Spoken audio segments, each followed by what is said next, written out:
রাস্তায় নেমেছি, তার জন্য আন্দোলন করছি। সেই 26,000 শিক্ষকের সাথে আছি, তাদের জন্য আন্দোলন আমরা করব। তাদের যখন যত রকমের সহযোগিতা হোক আমরা করব, তাদের সাথে আছি। আর তার সাথে সাথে এই যে অত্যাচারী সরকার, এই যে ব্যর্থ সরকার, এই অত্যাচারী এই ব্যর্থ ভক্তি প্রণাম নিবেদন করে আমার বিষয় শেষ করছি।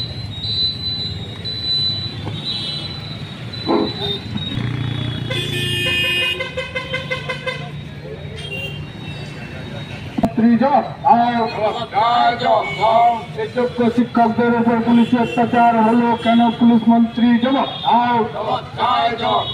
এই শিক্ষা ক্ষেত্রে দুর্নীতি রাখা হলো কেন? পুলিশ মন্ত্রী জবাব দাও।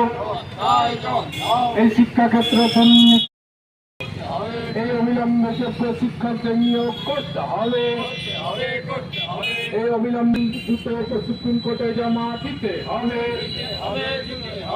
এর জন্য বিআরএসএম লড়ছে, এই যোগ্য শিক্ষকদের হয়ে বিআরএসএম লড়ছে, লড়বে।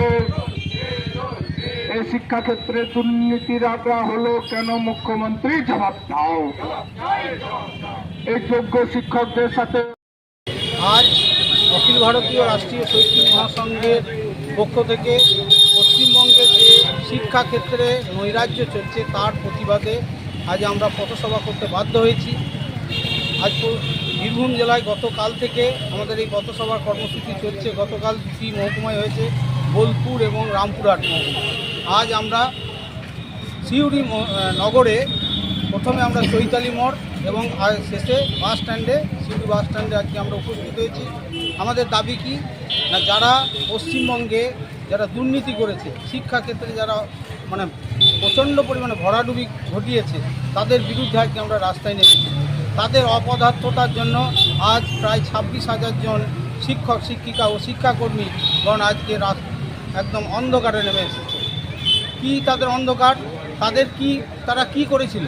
তাদের মধ্যে হয়তো কয়েকজন, মোটামুটি প্রায় 8,000 9,000 মতো আনুমানিক সংখ্যা, এই সংখ্যাটা কেউ কিছু জানে না। একমাত্র পশ্চিমবঙ্গের এই অপদার্থ সরকার, মুখ্যমন্ত্রী, মাননীয় মুখ্যমন্ত্রী মমতা বন্দ্যোপাধ্যায় এবং তার ওই সাঙ্গপাঙ্গ, তারাই বলতে পারবে যে সঠিক সংখ্যাটা কতজন দুর্নীতিগ্রস্ত, কতজন যোগ্য এবং কতজন অযোগ্য। সেই তালিকা মহামান্য হাইকোর্ট বারবার চাওয়া সত্ত্বেও এই মুখ্যমন্ত্রী দেন নাই।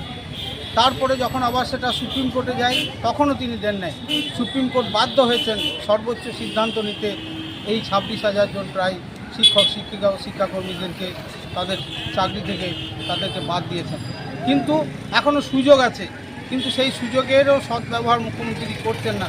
তাদেরকে উল্টো পাল্টা ভুল ভাল বুঝিয়ে তাদেরকে এই কিছুদিন আগে 7 তারিখে নেতাজি ইন্ডোর স্টেডিয়ামে তাদেরকে ডেকে সেখানেও চূড়ান্ত পরিমাণে ভুলভাল পথে তাদেরকে চালিত করার চেষ্টা করছেন।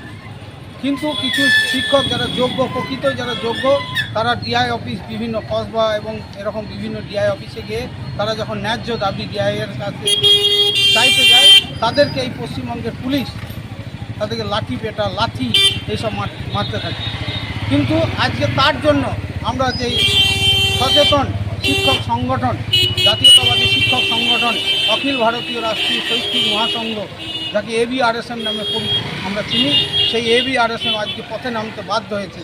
আমরা সবসময় এই শিক্ষক মণ্ডলীদের পাশে আমরা সর্বদাই আছি। আজকে কোথায় কোথায় প্রতিবাদ দেখা? আজকে আমরা চৈতালি মোড় এবং সিউড়ি চৈতালি মোড় এবং বাস স্ট্যান্ড, এই 2 জায়গায় আমরা পথসভা বলছি। যে কলকাতাতে যেখানে প্রতিবাদ থেকে সেই শিক্ষকরাই গোলাপ দিয়ে পুলিশদেরকে গোলাপ দিচ্ছে, কী বলবেন? আমার মনে হয় যে যারা এই যে তৃণমূল শিক্ষা সেল নামে যে সংগঠন আছে, যারা পরিচালিত, তাদের পেটুয়া বলা যেতে পারে। তাদের মুখে আজকে একটা কথা নেই। যে শিক্ষা সেল, তারাও হয়তো এই ইয়েতে দায়ী আছে, এই দুর্নীতির সাথে। তারা আজকে একটি কথা বলছে না, অথচ এই 26,000